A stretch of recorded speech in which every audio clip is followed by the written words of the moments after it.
자, 여러분, 안녕하십니까? 예, 처음 인사드립니다. 예, 제 이름은요, 김묘엽이고요.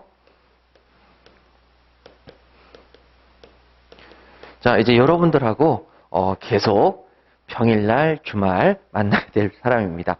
제가 담당하고 있는 것은 1차에서 민법 총칙이고요. 그 다음에 2차에서는 계약법입니다. 그래서, 여러분들은 저를 자주 만나시게 되는데, 자, 제가 여러분들에게 몇 가지 올해 새로운 좀 시도를 하고 있습니다. 뭐냐면은 행정학과 행정법에 대해서 많이 어려워하시기 때문에 일단 첫 번째로 준비한 게 오늘 프린트물 나눠드렸지만 예, 판서 노트를 좀 올해 준비를 했습니다. 판서 하시는 걸 굉장히 싫어하시더라고요. 그래서 판서 노트를 준비했으니까 이 판서 노트로 대처하겠습니다. 여러분들은 핑계를 하지 마시고 편안한 마음으로 들어주시고요. 자, 그 다음에 두 번째는 뭐냐면 두 번째는 요겁니다. 요거를 지금 제가 샘플로 준비를 하고 있는 건데 자, 13페이지에서 법원으로 나와 있는 게 있을 겁니다. 이게 뭐냐면 여러분들에게 요약서를 드릴 건데 우리가 나중에 요약서로 공부를 할 거거든요. 근데 그 요약서를 위에다가는 요약서로 정리를 해놓고 그 밑에는 우리 시험 기출문제를 요약서 순서대로 빠짐없이 꼼꼼하게 집어넣습니다. 예, 그래서 지금 여기 보시게 되면 총 14번까지 나와 있죠. 예, 우리 시험의 기출문제가 굉장히 중요하기 때문에 그래서 요약서에 원래 이 기출문제가 없었어요. 근데 올해 집어넣습니다. 왜 이랬느냐. 제 아내가 이번에 공인중개사를 시험을 보려고 해가지고 이제 합격을 했는데 48일 남았는데 공인중개사 기본 강의밖에 2차를 안 들은 거예요. 문제도 하나도 안 풀고. 그랬는데 기출문제집에서 굉장히 괜찮은 기출문제가 있어서 이렇게 순서대로 정리되어 있는 OX형 기출문제가 있었거든요. 짧은 시간에 그걸 풀어서 합격을 했어요. 그러니까 제가 그때 느꼈죠. 좋은 교재가 공부 시간을 줄인다. 그리고 제 아내가 다른 직업을 가지고 있으면서 공부를 했고 전업수험생은 아니었어요. 그러니까 짧은 시간에 공부를 해야 되니까 짧은 시간에 볼 수 있는 교재가 너무 간절하더라고요.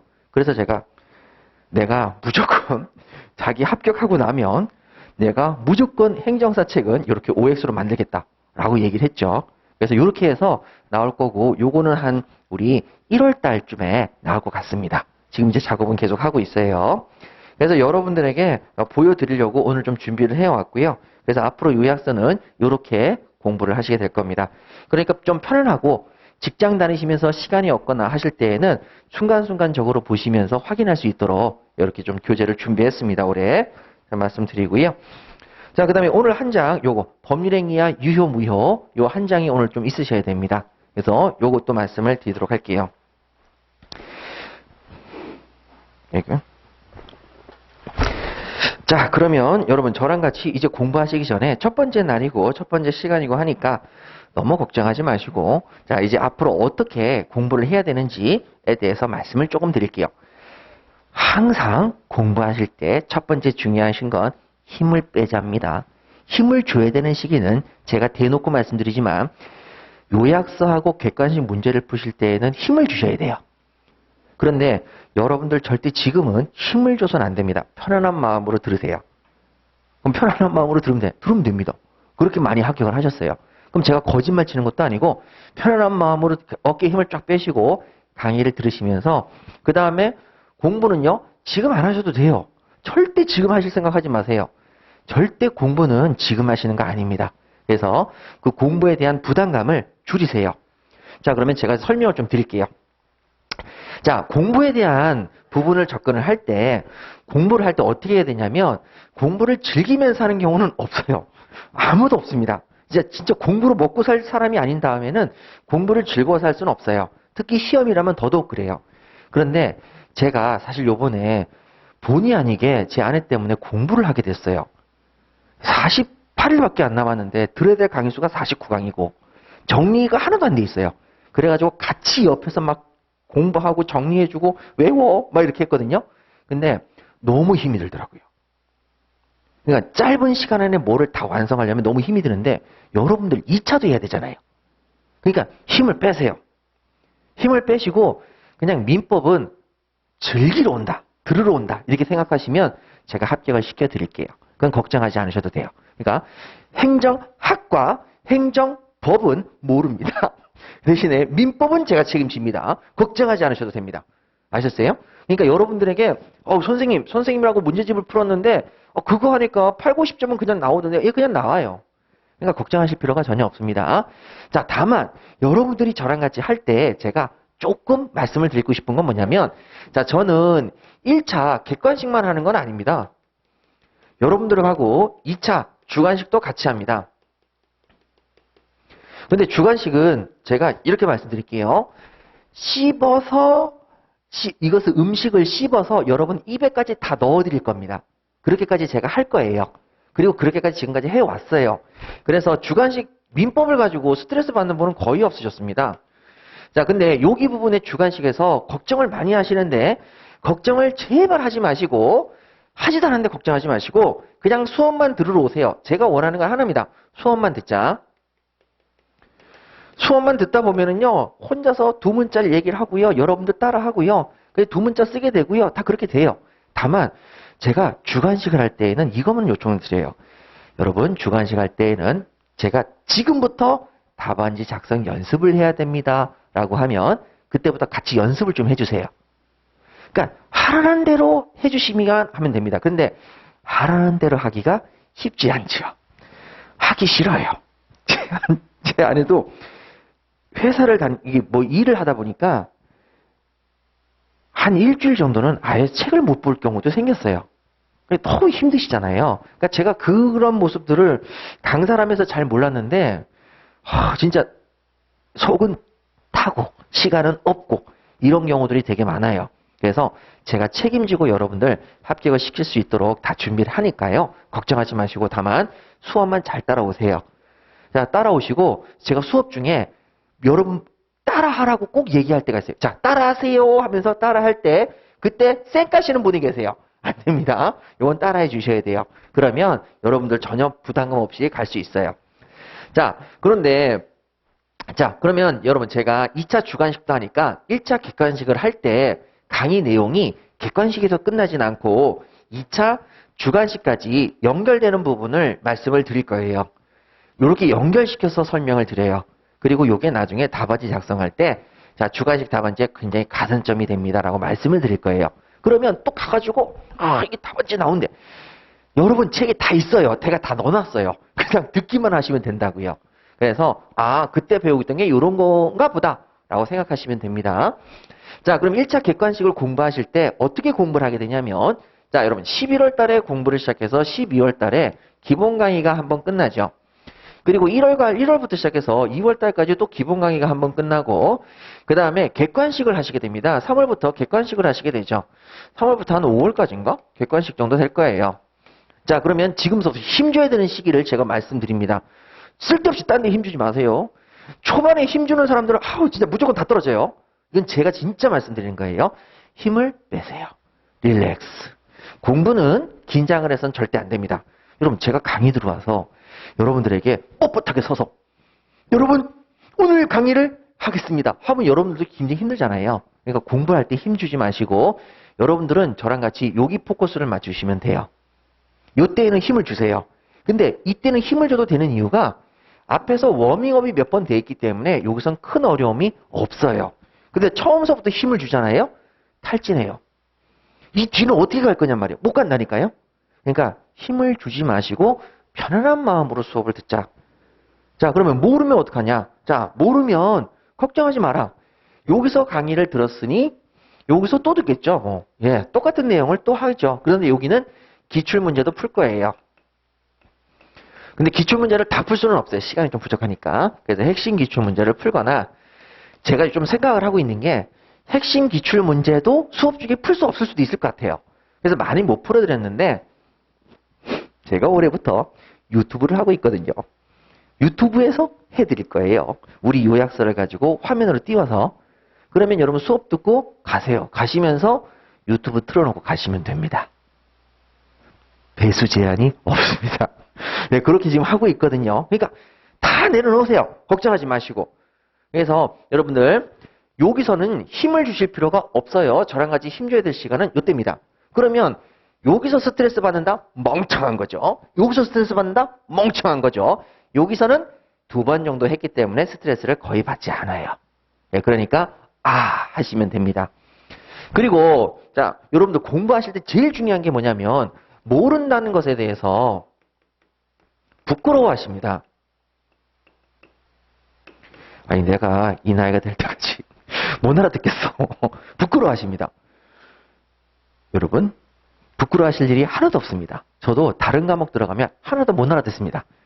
그러니까 여러분들이 모른다는 부끄러움을 생각하지 마시고 모른다. 몰라요. 그래서 부끄러워하지 마시고 스트레스 받지 마세요. 언젠간 알게 됩니다. 시험 직전엔 반드시 다 알게 됩니다. 걱정하지 마세요. 스트레스 받지 마시고. 그래서 정신적으로 편안한 가운데서 해야 됩니다. 그걸 제가 어떻게 느꼈냐면 자, 아내가 48일 남았는데 강의가 49강이잖아요. 갑자기 눈물을 뚝 떨어뜨려요. 처음에는 48일 남았는데 합격할 수 있겠어? 라고 물어보니까 응, 할 수 있어. 그래서 제가 물었죠. 강의가 몇 강이 남았어? 49강. 그 세보더니만 눈물을 뚝 떨어뜨리는 거예요. 얼굴이 흑빛이 되는 거예요. 여러분 그때 제가 내가 도와줄게 걱정하지 마 하니까 얼굴이 다시 밝아져요. 다른 걸 바뀐 게 하나도 없어요. 내 마음 상태예요. 네, 그러니까 걱정하지 마시고 근데 물론 제가 흑빛이 됐어요. 해줘야 되니까. 제가 해야 될 일은 거기에요. 여러분들이 걱정하실 일이 아니란 말이에요. 시험도 점수도 걱정하실 부분이 아니에요. 제가 해야 되는 문제예요. 못하면 제 잘못인 거예요. 그러니까 마음을 축 내려놓으세요. 그래서 절대 부끄러워하지 마시고 스트레스 받지 마시고 그냥 따라가다가 객관식 들어가서 힘 주십시오. 여러분 그러면 그때부터 힘 주시면 돼요. 대신에 여기 부분에 힘을 주는 것도 여러분들이 좀 스트레스를 받으시는 분을 제가 봤기 때문에 여기서 상당 부분 해소하려고 노력할 겁니다. 상당 부분 해소할 거예요. 지금 오늘 나눠드린 프린트물처럼 기출문제 중요한 거 다 버가면서 그때 밑줄 좀 잘 그어가면서 여러분들 공부하시게 될 거예요. 상당 부분 해소시켜 드릴 거예요. 요것도 분산시킬 생각이에요. 그래서 이렇게 이제 가실 거고요. 그러면 여러분들 나중에 이제 모의고사가 있을 거예요. 모의고사 때 그냥 시험 보시면 충분해요. 모의고사 때 시험 보시면 충분하고 올해는 1차 시험이 작년처럼 개판으로 나오지 않을 겁니다. 그래서 올해는 시험 문제가 조금 더 수월해지십니다. 걱정하지 마시길 바랍니다. 그래서 여러분 올해 목표는 민법은 거의 80 후반대, 80점 후반대입니다. 목표가. 충분히 그 정도 나오실 수는 있어요. 그래서 전혀 걱정하지 마시고 공부를 하십니다. 자, 그럼 두 번째, 여러분 이제 객관식부터 먼저 말씀을 드릴게요. 자, 기출문제를 풀었을 때, 기출문제를 반복했을 때 몇 점이 나올 것이냐라는 것도 아셔야 되는 거죠. 자, 제가 제 아내랑 짧은 시간 내에 공인중개사를 준비할 수 있었던 건 가장 중요한 원동력은 기출문제를 풀었을 때 몇 점을 받을 수 있느냐 이걸 알고 있기 때문에 그래요. 여러분 기출문제를 풀었을 때 몇 점이 나올 수 있냐면 모든 시험에서 최소 60점은 나오게 출제를 합니다. 기출문제만 풀었을 때. 반복해서 나와야 돼요. 새로운 유형의 문제? 그게 60점, 새로운 유형의 문제를 100점을 기준으로 60점이 나오면 안 되는 거예요. 새로운 유형의 문제는 최대 40점. 이게 새로운 유형의 문제거든요. 근데 이렇게 시험에 나온 적이 없어요. 새로운 유형의 문제는 보통 20점에서 많으면 20점, 적으면 10점. 요 정도 선이었는데 올해 시험 문제가 요게 30점, 20점대가 된 거예요. 근데 왜 그러냐면 우리 시험 문제가 작아서 그래요. 보통 40문제를 기준으로 해서는 한 문제당 2.5점이잖아요. 우린 25문제니까 4점이에요. 그냥 한 3개 틀리면 80점대예요. 원래 3개 틀리면 92점 이렇게 돼야 되거든요. 92.5. 우리 문제 수가 점수가 한 문제당 세요. 그래서 그런 일이 벌어지는 거죠. 그러면 그래봤자 뭐 한 4점짜리라고 한다면 6문제에서 7문제, 6문제에서 7문제 정도 되잖아요. 이 정도가 기출문제 아닌 게 나올 수 있다는 거죠. 이게 가장 어렵게 나온 거예요. 기출문제는 이거보다 훨씬 더 많이 나오게 돼 있어요. 그래서 여러분 무조건 자 기출문제를 반복했을 때 60점 이상은 넘게 돼 있어요. 60점 이상은. 그러면 70점은 당연히 받아요. 60점하고 70점대는 당연히 나와야 합니다. 그래서 여러분들에게 제가 하나 또 말씀드린 것은 기출문제를 무시하지 마세요. 그것이 행정학이든 행정법이든 민법이든 무시하시면 안 돼요. 그래서 제 아내한테 얘기했죠. 우린 기출문제만 본다. 다른 거 예상문제, 학원 모의고사 하나도 안 봤어요. 왜? 기출문제만 봐도 몇 점은 나오니까? 60점 나오니까. 그래서 60점 넘었어요. 합격했죠. 과목별로는 70점, 80점 나오는 데도 있어요. 그래서 제가 요거는 몇 점, 요건 몇 점 이렇게 하자. 그렇게 한 거죠. 그래서 여러분 기출문제만 반복하자. 그래서 60점에서 70점은 나올 수 있으니까 행정학이든 행정법이든 민법이든 절대 기출문제는 무시하시면 안 돼요. 예, 그렇게 꼭 좀 기억해 주시고. 자, 그러면 여러분 그래도 실수를 할 수 있잖아요. 제 아내도 역시 실수해서 왔더라고요. 아, 왜 틀렸지? 이러고 자책하고 있는 거죠. 자, 그랬을 때 예상 문제도 여러분 준비를 할 거예요. 예상 문제는 제가 책임을 져야 되는, 우리 학원의 선생님들이 책임을 져야 될 부분이죠. 자, 여기서 여러분 거의 한두 문제 빼고는 다 나옵니다. 한두 문제 빼고 다 나올 거예요, 올해는.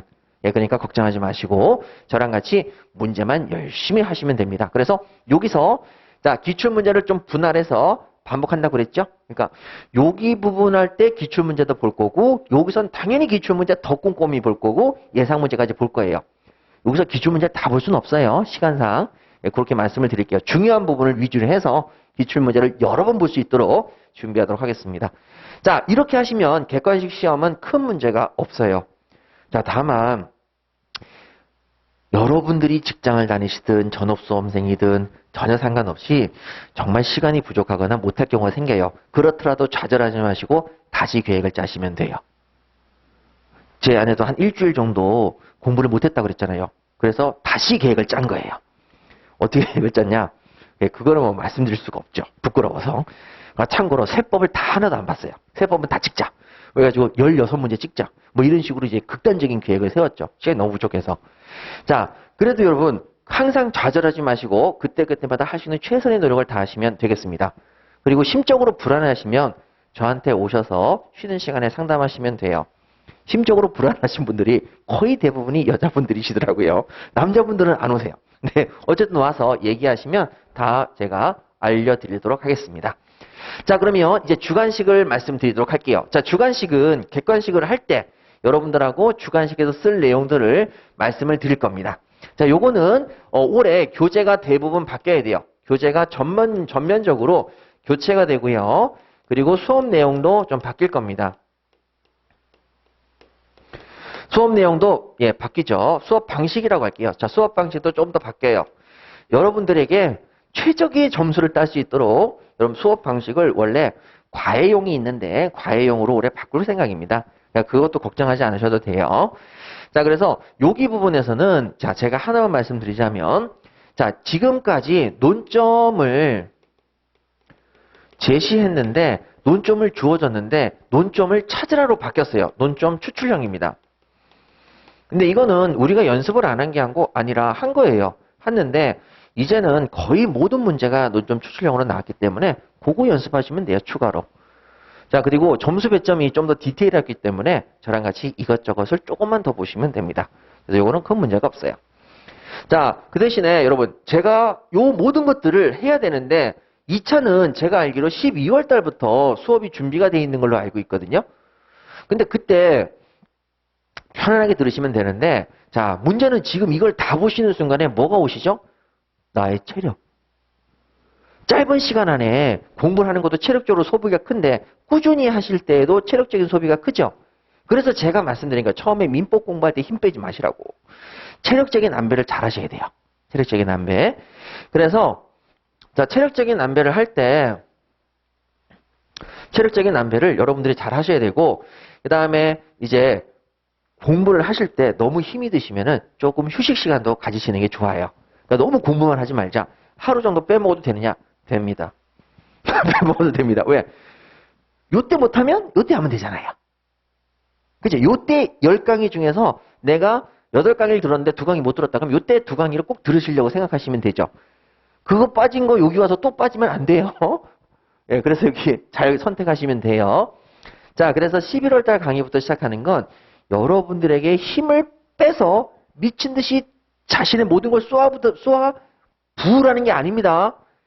즐기면서 할 수 있기 위해서 미리 시작하는 거예요. 예, 그 점을 절대 잊으시면 안 됩니다. 자, 그래서 여러분 저랑 같이 이제 오늘부터 이제 수업을 진행하시게 될 건데 여러분 기출 문제를 꼭 반드시 잘 하셔야 돼요. 근데 지금서부터 기출 문제를 보시면 모르시는 부분이 많으니까 저랑 같이 강의 내용을 들으시면서 하나씩 정리하시죠. 자, 오늘 판서노트 드렸으니까 판서노트도 항상 가져오시고요.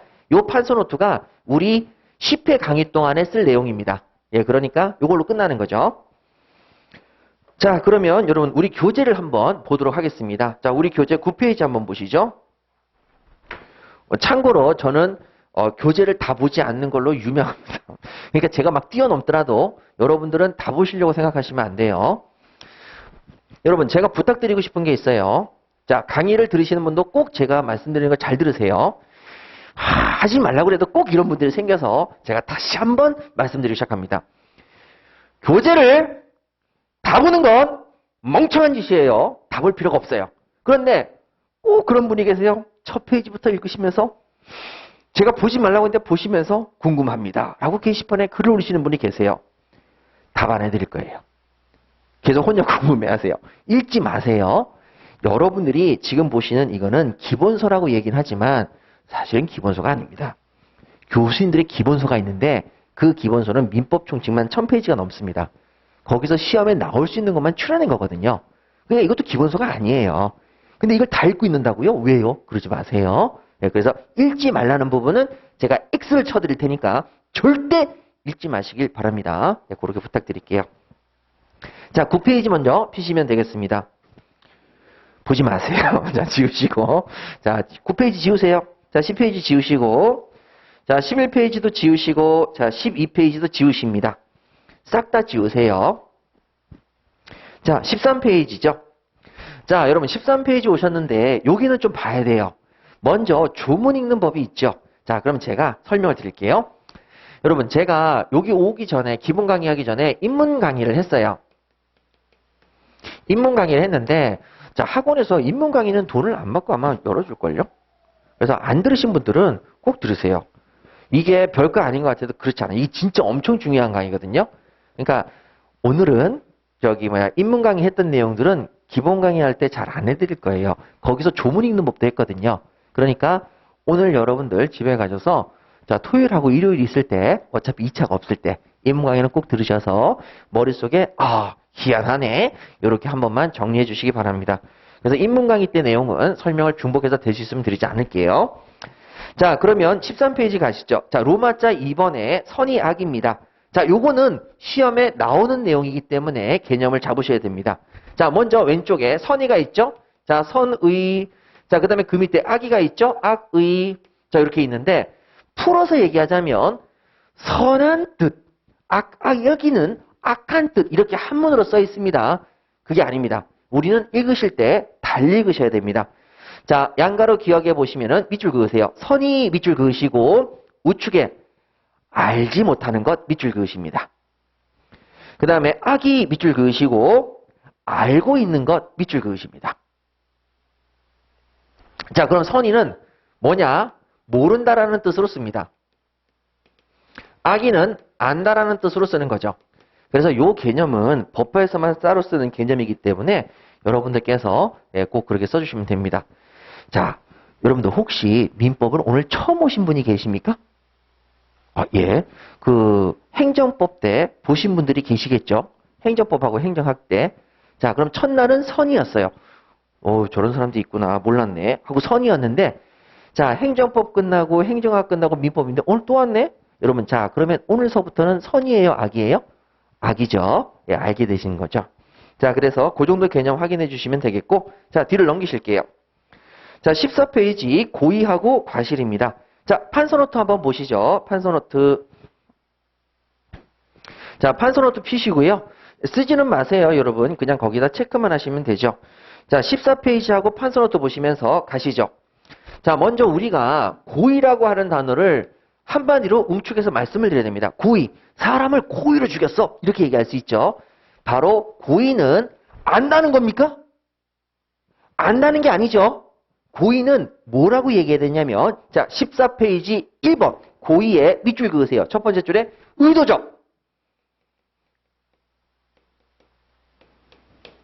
자, 고의는 의도적입니다. 내가 어떤 의도를 가지고 하는 게 고의죠. 자, 그러면 이제 2번 가십니다. 과실이 있습니다. 과실은 뭐냐? 자, 거기도 한 단어로 정리하시죠. 과실이란, 자, 의의 두 번째 줄, 가의 의의 두 번째 줄에 밑줄 그으세요. 실수. 예, 과실은 실수입니다. 자, 판서노트에는 여기서부터 나와 있죠. 과실은 뭐라고요? 실수로. 자, 그럼 한번 볼게요. 차를 몰고 가고 있는데, 야, 저 내 친구야, 내 친구. 알고 있죠, 지금? 악입니다. 죽여버려야지 하고 갑니다. 차를. 그러면 여러분, 알고 있는데, 어떻게 한 거죠? 의도적으로 간 거죠. 고의입니다. 자, 그런데 갑니다. 내 친구인데? 저 자식이 왜 뛰어들어와? 하면서 실수로 치웠어요. 그러면 여러분, 알고는 있었는데, 의도적입니까? 실수입니까? 실수, 과실이죠. 그래서 선의는 모른다. 악의는 안다. 고의는 의도적이다. 과실은 실수다.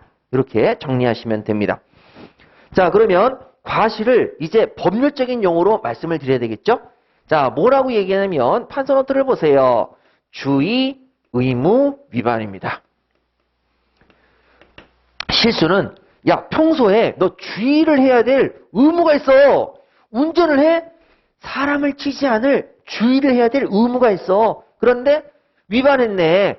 주의를 제대로 적시하지 못했네. 그래서 사람을 치었네. 그래서 주의 의무를 위반했다는 얘기는 뭐가 있다는 뜻입니까? 과실이 있다는 뜻입니다. 주의 의무 위반, 과실이 있다. 자, 그러면 여러분 거기 한번 밑에 내려가 볼게요. 자, 뭐냐면 이 실수는 여러분 주의 의무가 두 가지가 있어요. 뭐냐? 평균인이 해야 되는 주의 의무가 있어요. 그래서 거기 보시면 평균인 기준. 자, 그 다음에 그 밑에 개인적 기준이죠. 야, 내가 이거 실수했는데 너는 그 실수가 별거 아니라고 얘기하지만 평균인의 기준에서는 실수야, 실수. 넌 실수가 아니라고 얘기하지만 개인적으로 실수할 수도 있는 거죠. 그래서 자, 거기 보시면은 먼저 평균인 기준을 뭐라고 얘기하냐면 이렇게 얘기합니다. 평균인은 자, 선량한 관리자의 주의 의무라고 얘기합니다.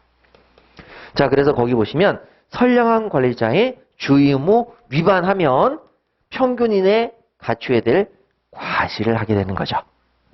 자, 그래서 여러분 이걸 줄여서 뭐라고 부르냐면 선관 주의 의무 이렇게 얘기합니다.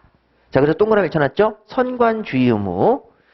그럼 선관주의 의무라는 얘기는 뭐죠? 줄임말로 평균인에 있어서의 주의 의무. 평균인이 꼭 해야 되는 주의 의무를 못한 과실이 있다. 평균인의 과실을 말하는 거죠. 그러면 평균인의 주의 의무 위반, 예, 바로 평균인의 과실. 이런 걸 얘기를 하는 겁니다. 평균인의 과실. 그러니까 우리는 네 자신의 개인적인 문제가 아니라 평균인으로 봤을 때 그건 과실이야. 이렇게 얘기하면 그래? 넌 그럼 잘못한 거야? 잘못한 거지. 넌 잘못 안 했다고 생각해도 평균인의 입장에서 넌 과실이야. 이렇게 된단 말이죠. 자, 그런데 그럼 여기 보세요. 제가 차를 몰고 가고 있어요. 아이고 졸려. 쿵 하고 사람을 쳤어요. 자, 아이고 졸려. 제 기준으로 봤을 때는 너무 졸려서 어쩔 수 없는 일이 벌어진 거예요.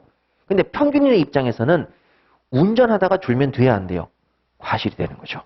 선관주의 의무를 못한 거죠. 그런데 사람을 쿵쳤어요. 그러면 과실.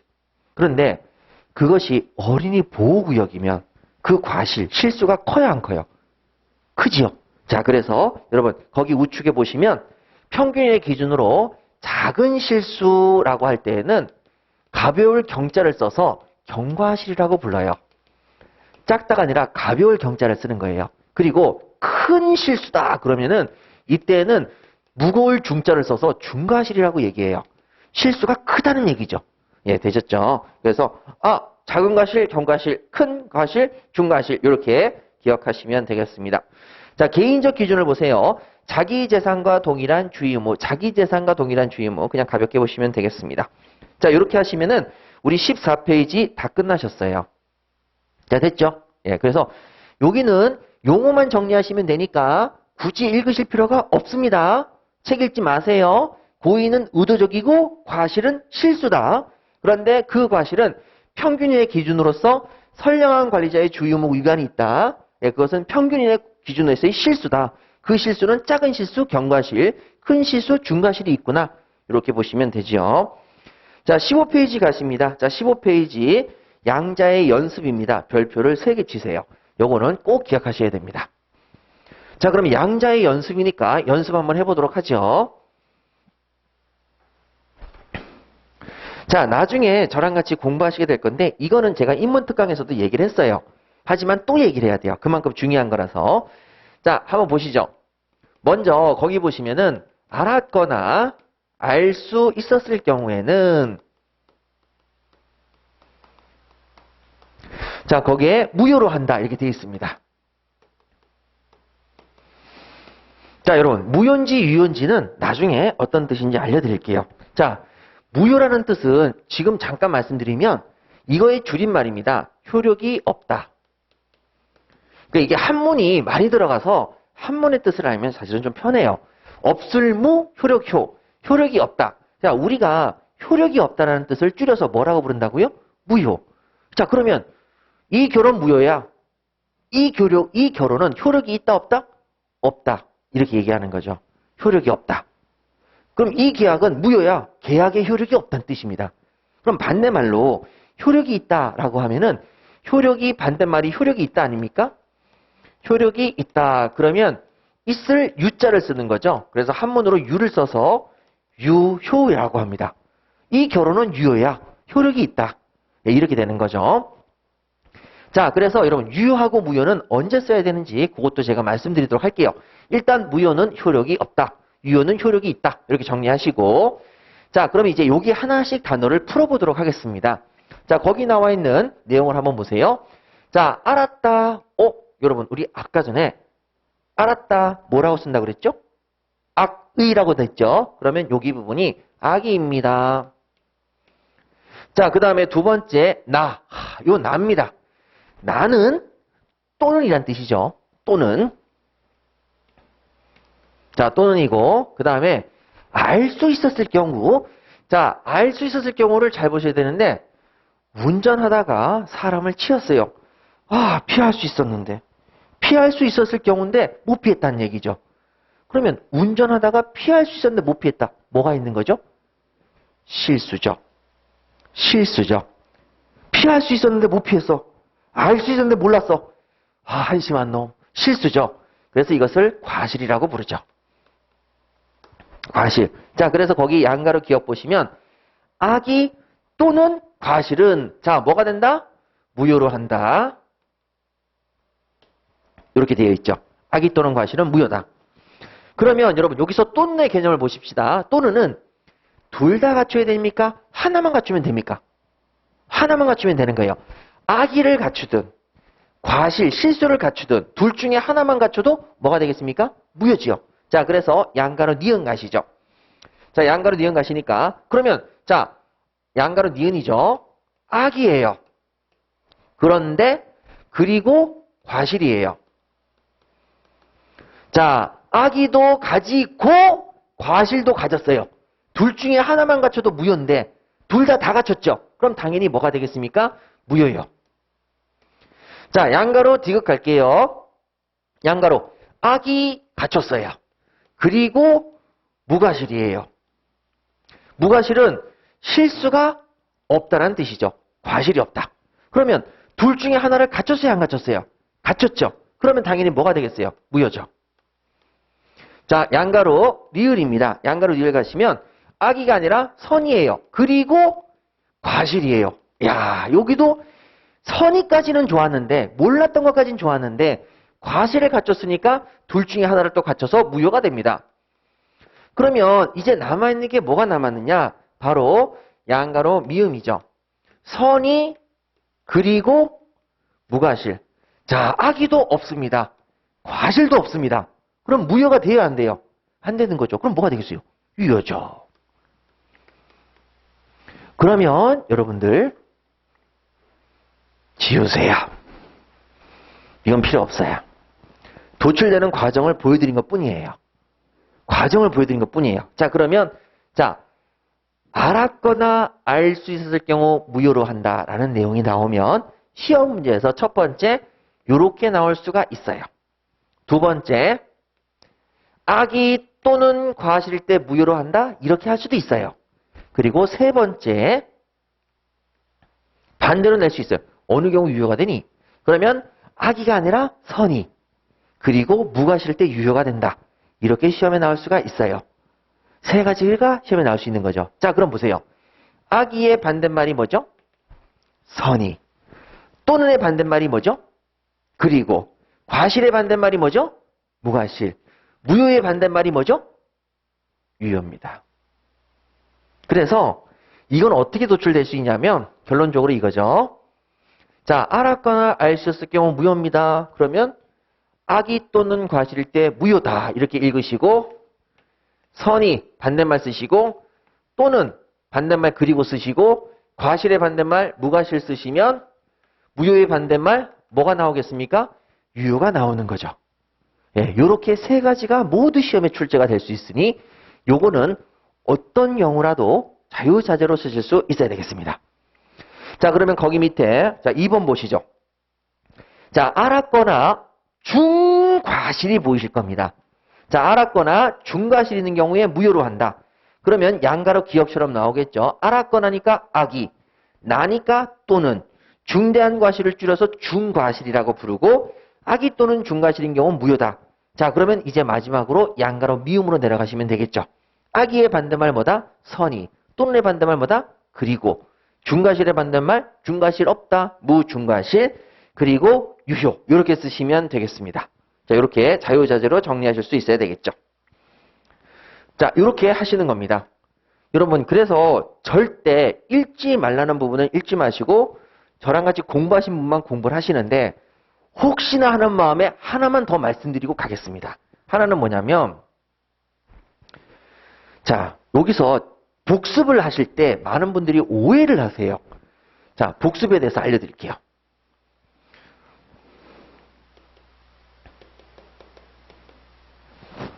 복습을 하실 때, 자, 순간적으로, 내가 이걸 복습을 해야 되겠어. 선생님이 그랬지. 알았거나 알 수 때 무효야.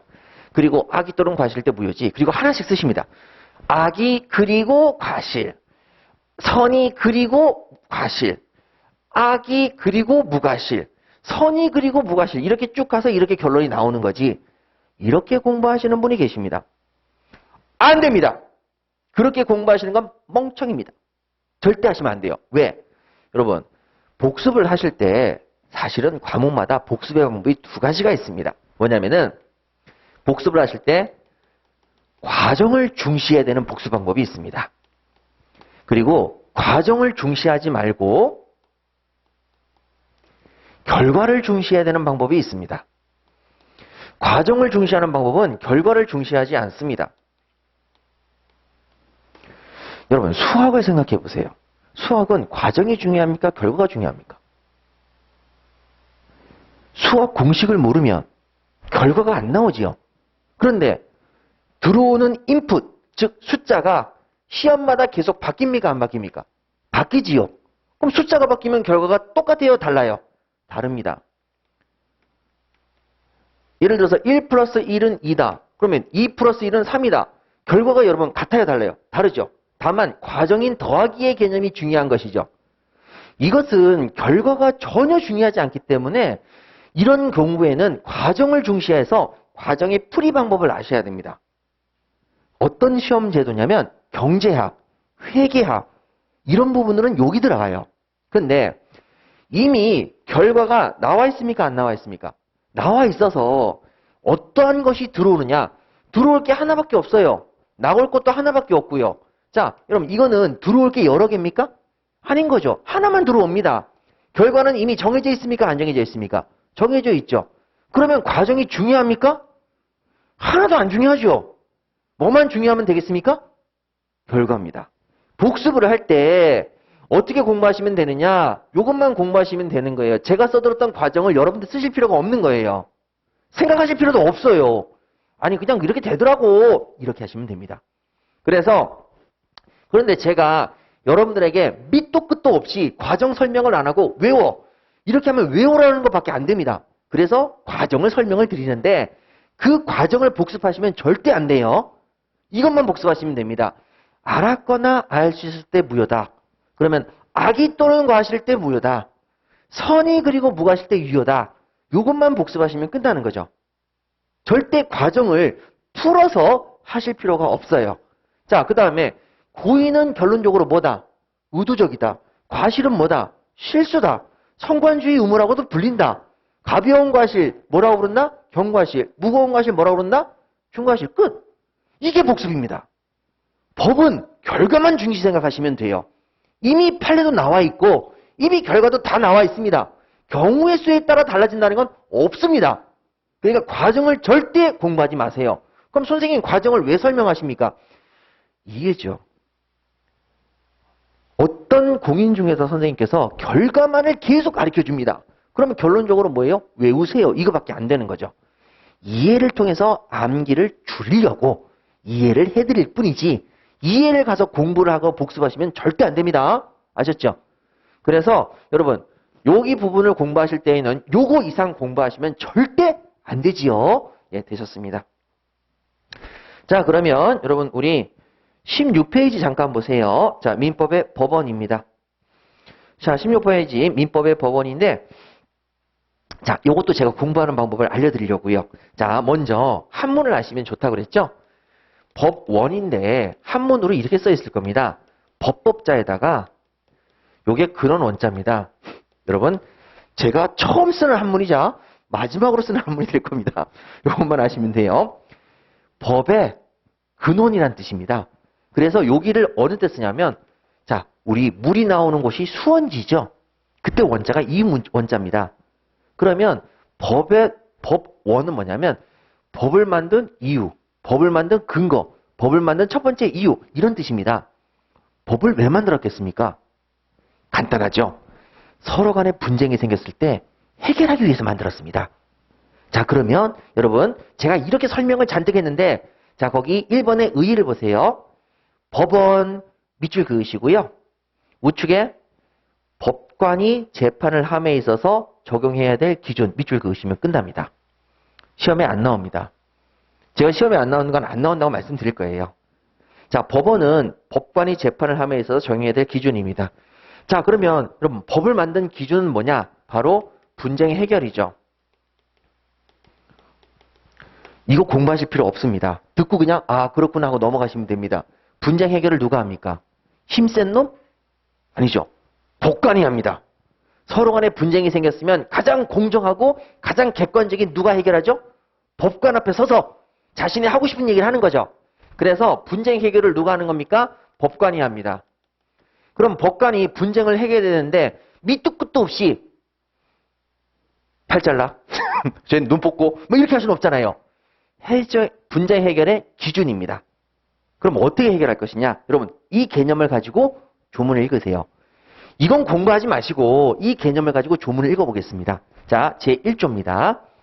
민사에 관해서 자 민사상 분쟁이 생기면 자 밑줄 그으세요. 법률 밑줄 그으시고 그 다음에 법률이 없으면 해결 못합니까? 아니죠. 관습법 밑줄 그으시고 관습법이 없으면 해결 못합니까? 아니요. 조리 밑줄 그으시고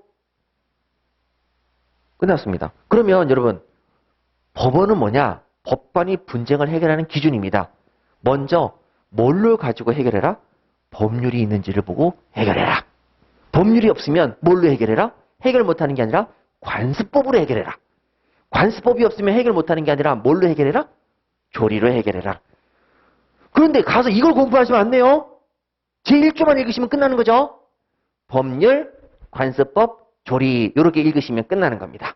되셨죠? 자, 그럼 잠깐 쉬었다가 제가 이쪽 부분에 대해서 설명을 드리도록 할게요. 잠시만 쉬시죠.